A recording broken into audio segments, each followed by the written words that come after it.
Au menu de cette édition de la mi-journée, ce rêve devenu réalité pour les populations de Palgo et environ.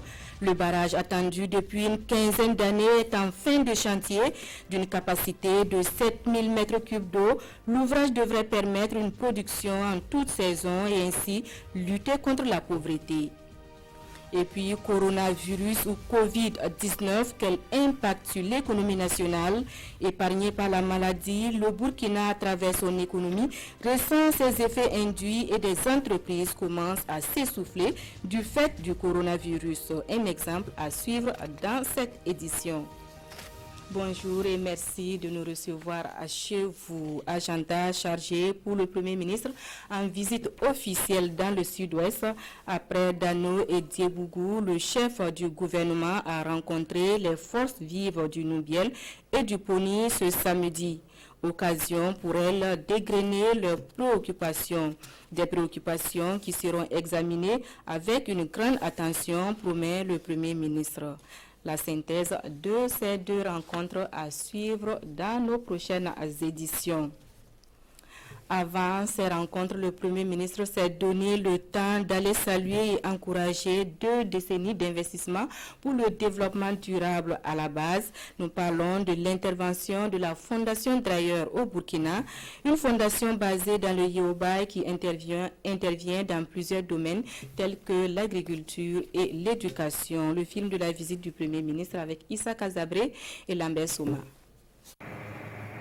Avec une capacité annuelle de production de près de 2000 tonnes de riz, l'unité de transformation de la Fondation Dreyer est le fleuron de l'industrie dans la province du Yoba. La spécificité de cette usine est qu'elle fonctionne essentiellement avec un champ solaire photovoltaïque et des réflecteurs solaires couplés à des brûleurs de balles de riz. En plus des énergies renouvelables et de l'industrie de transformation, la Fondation Dreyer intervient aussi dans l'agriculture et l'éducation depuis 2001. C'est ce travail que le Premier ministre est venu saluer. Je suis vraiment heureux de constater que cette fondation s'investit dans le développement de l'agriculture principalement. Et quand on voit les moyens qui ont été investis pour arriver à la création de cette usine et qui permet de mobiliser l'ensemble des producteurs de riz de cette zone-là, on ne peut que s'en féliciter. C'est une excellente chose. Ancien ministre de l'Agriculture et de l'Environnement, le docteur Laurent Sédugo est le responsable de la Fondation Dreyer ici à Dano. Pour lui, cette visite est une invite à mieux faire. Voir que les plus hautes autorités de notre pays s'intéressent à ce que nous faisons, évidemment cela ne peut que nous galvaniser, afin donc véritablement, comme je l'ai dit dans ma présentation, de faire de la région du sud-ouest désormais un grand pôle de production agricole. Avec la mesure du gouvernement de demander des produits locaux pour soutenir les cantines, je crois que c'est vraiment une bouffée d'oxygène pour les producteurs. À l'horizon 2021, la Fondation Dreyer compte produire plus de 5000 tonnes de riz décortiqué grâce à une nouvelle unité de transformation. Et d'autres entreprises ou micro-entreprises verront bientôt le jour dans la région du Sud-Ouest. Les bénéficiaires des fonds nationaux sont entrés en possession de leur financement et ce sont 111 millions de francs CFA qui ont été distribués à 208 jeunes et femmes porteurs de projets. La cérémonie marquait également la fin de formation de 300 jeunes. Des précisions dans ce reportage de Oumarou Sagnon, Romial Patrice Towe et Ahadi Sandamba. Des chèques, des attestations, des plaques solaires et divers autres matériels remis aux jeunes et associations de jeunes de la région du Sud-Ouest. Ce geste est du ministère en charge de la jeunesse qui entend par ce acte mettre cette frange de la population aux avant-gardes du développement du pays. Satisfaits de cette initiative, les bénéficiaires se sont engagés à relever les défis de l'auto-emploi. J'étais dans les besoins. Par la grâce de Dieu, j'ai eu 1 million de francs CFA comme chèque. Ça peut beaucoup me servir.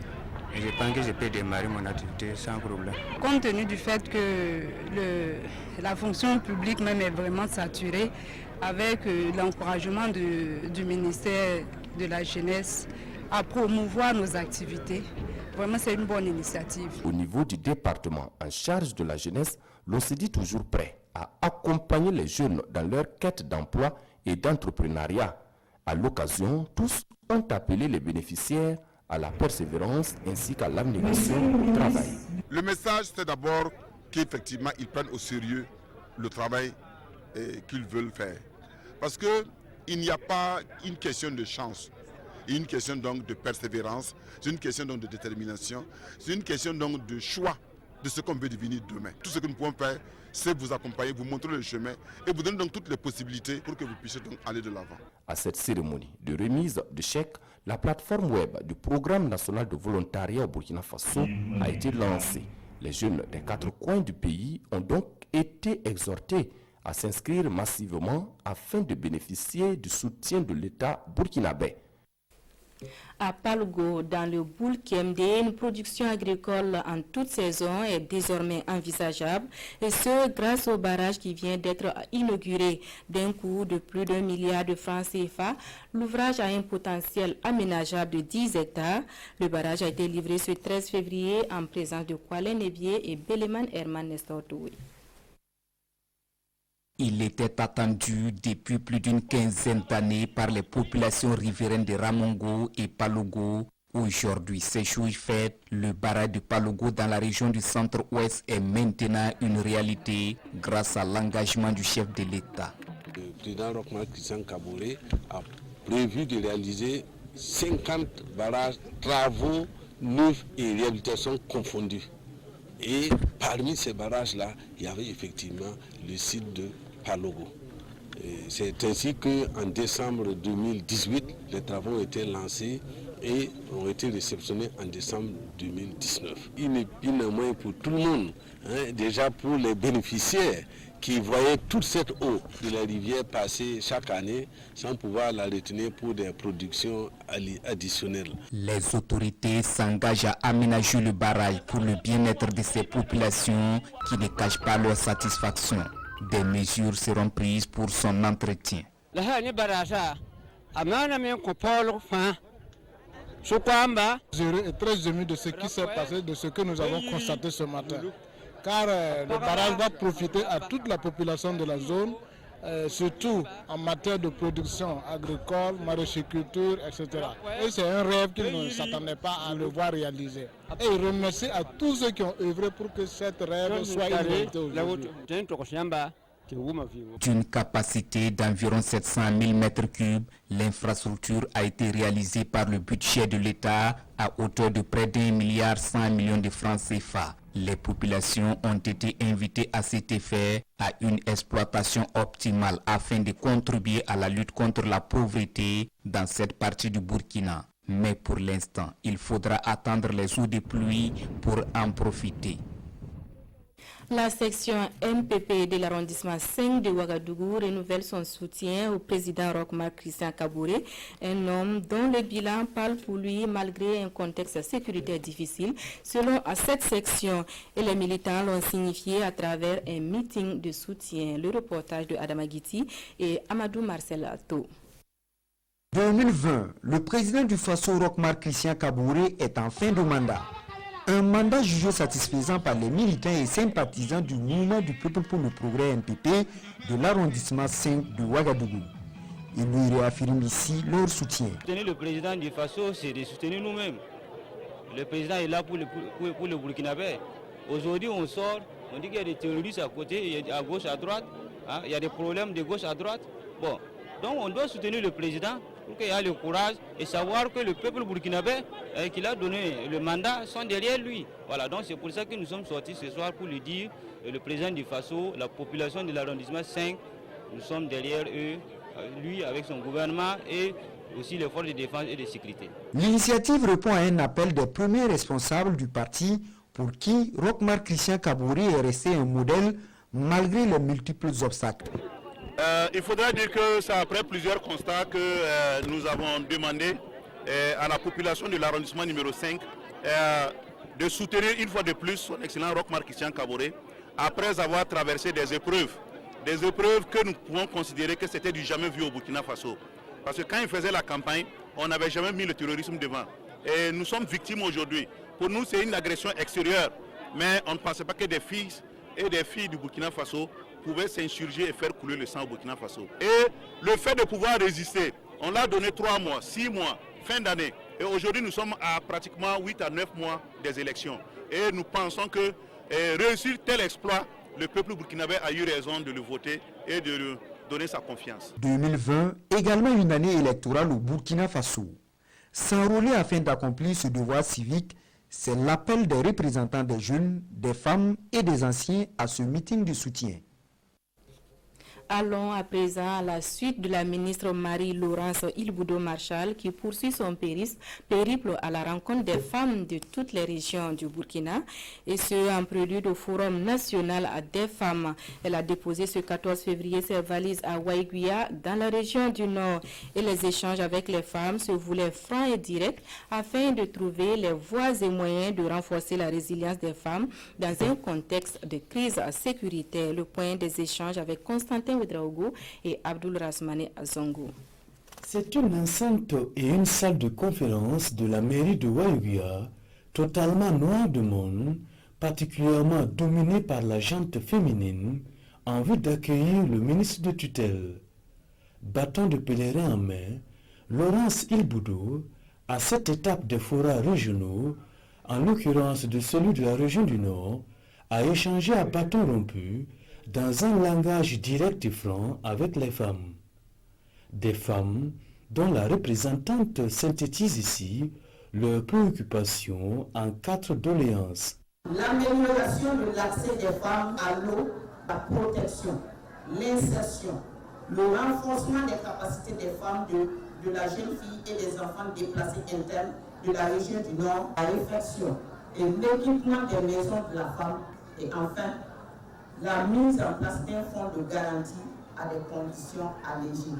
Après les échanges interactifs, le ministre en charge de l'action humanitaire apprécie. Nous devons prendre en compte les couches les plus vulnérables. Et dans les couches vulnérables, il y a des indigents qui sont chez eux et qui ont besoin d'accompagnement. Et le Burkina Faso, à travers le ministre en charge de l'action humanitaire, travaille à aider toutes ces couches avec le plan de réponse que nous sommes en train de préparer, qui est d'aider les femmes au relèvement. Laurence Ilboudo a également offert des pailles aux femmes vivant dans la précarité et réitéré son appel à une plus grande solidarité agissante et à des efforts collectifs renouvelés pour bouter le terrorisme et la pauvreté hors de la région du Nord en particulier et de tout le territoire national en général. L'épidémie de coronavirus continue de faire trembler le monde. Épargné pour l'heure, le Burkina Faso commence cependant à ressentir les effets induits de la maladie. C'est le cas notamment de Indico Publicité, une entreprise burkinabé qui s'approvisionne principalement en Chine. Des marchandises de près de 300 millions de francs CFA sont bloquées du fait de la maladie. Covid-19, quel impact économique au Burkina Faso? C'est un dossier signé Kwale Nebié et Amandine Larsarga. En règle générale, c'est un magasin qui ne désemplit jamais. Ici, sont stockés des rouleaux de papier et de l'encre, toute la matière première nécessaire à la confection des gadgets publicitaires. C'est le domaine de prédilection de cette entreprise qui peine aujourd'hui à honorer ses commandes. Parce qu'à des milliers de kilomètres d'ici, le coronavirus, connu désormais sous le nom de Covid-19, a fait son apparition. L'épidémie qui sévit en Chine impacte négativement la vie de cette entreprise burkinabé. Son jeune patron ne sait plus à quel sens se vouer.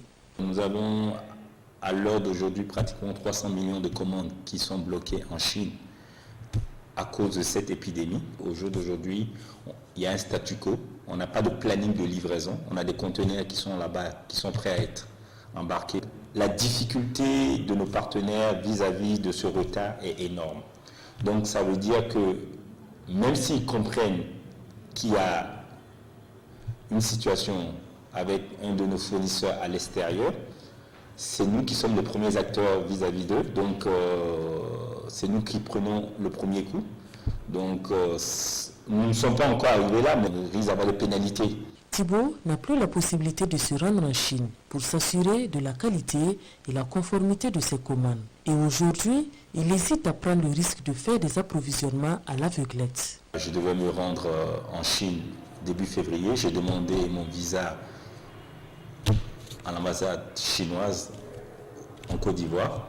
Mais ils ont demandé à ce que le visa soit mis en stand-by en attendant qu'il y ait une meilleure évolution de la situation en Chine.